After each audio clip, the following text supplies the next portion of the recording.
December 16 உருவாகிறது புதிய காற்றழுத்த தாழ்வு பகுதி. வங்கக்கடலில் டிசம்பர் 16ஆம் தேதி புதிய காற்றழுத்த தாழ்வு பகுதி உருவாகிறது என்று வானிலை ஆய்வு மைய தகவல்கள் தெரிவிக்கின்றன. தெற்கு அந்தமான் கடல் பகுதியில் நாளை வளிமண்டல கீழடுக்கு சுழற்சி உருவாகிறது. அடுத்த 48 மணி நேரத்தில் மேற்கு வடமேற்கில் நகர்ந்து காற்றழுத்த தாழ்வு பகுதியாக மாற உள்ளது.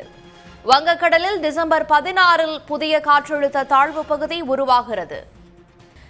இதற்கிடையே இது பற்றிய கருத்துக்களை பகிர்ந்து கொள்வதற்காக தனியார் வானிலை ஆய்வாளர் ஹேமச்சந்திரன் நம்மோடு இணைந்திருக்கிறார்.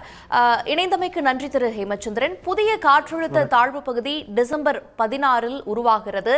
இது எப்போது தாழ்வு மண்டலமாக வலுப்பெறுவதற்கான வாய்ப்புகள் இருக்கு? அதற்கு பிறகு இதன் பாதை எப்படி அமைவதற்கான வாய்ப்பு இருக்குன்னு யூகிக்கலாம்? அதாவது தற்போது பார்த்தீங்கன்னா அடுத்த 24 மணி நேரத்தில் தெற்கு அந்தமான் மற்றும் அதனை ஒட்டிய கடல் பகுதியில் வளிமண்டல மேலடுக்கு காற்று சுழற்சி உருவாக இருக்கிறது.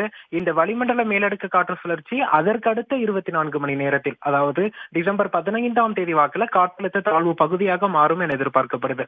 இது தொடர்ந்து மிக வேகமாக மேற்கு திசையில் பயணித்து டிசம்பர் 16ஆம் தேதி வாக்குல தென்மேற்கு வங்கக்கடல் பகுதிக்கு காற்றழுத்த தாழ்வு பகுதியாக வருகை தரும். இது மேலும் வலுவடைந்து ஒரு நன்கமைந்த காற்றழுத்த தாழ்வு பகுதியாகவும் காற்றழுத்த தாழ்வு மண்டலமாகவும் மாறுவதற்கான வாய்ப்புகள் இருக்கு. அது தொடர்ந்து அது நகரும் போது அது படிப்படியாக வலுவடையும் என எதிர்பார்க்கப்படுது.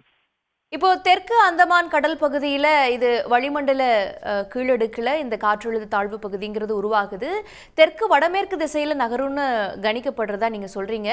அப்போ குமரி பகுதிகளில், குமரி மாவட்ட பகுதிகளில் இதனுடைய பாதை இருக்குமா, இதனுடைய நகர்வு இருக்குமா வலுப்பெற்று நகரும் போது? அதாவது இது மேற்கு வடமேற்கு திசையில தான் பயணிக்குது. இது தற்போது உருவாகி இருப்பதே பார்த்தீங்கன்னா நமக்கு அச்சரேகை பார்த்தோம்னா நமக்கு டெல்டா மாவட்டங்களுக்கு நேர் அச்சரேகையில தான் உருவாகுது. அது தொடர்ந்து மேற்கு திசையில பயணித்து தமிழகம் மற்றும் இலங்கை கடல் பகுதிக்கு, தென்மேற்கு வங்கக்கடல் பகுதிக்கு வருகை தரும் என எதிர்பார்க்கப்படுது.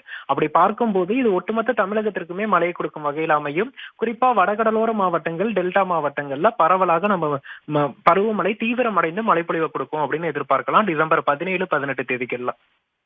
நிச்சயமாக வட தமிழகத்துல, வட கடலோர பகுதிகளில், டெல்டா மாவட்டங்கள்ல மழைக்கான வாய்ப்பு இருக்குன்னு சொல்லியிருக்கீங்க. உங்களுடைய கருத்துகளுக்கு நன்றி. உடனுக்குடன் செய்திகளை தெரிந்து கொள்ள சன் நியூஸ் பெல் ஐகானை கிளிக் பண்ணுங்க.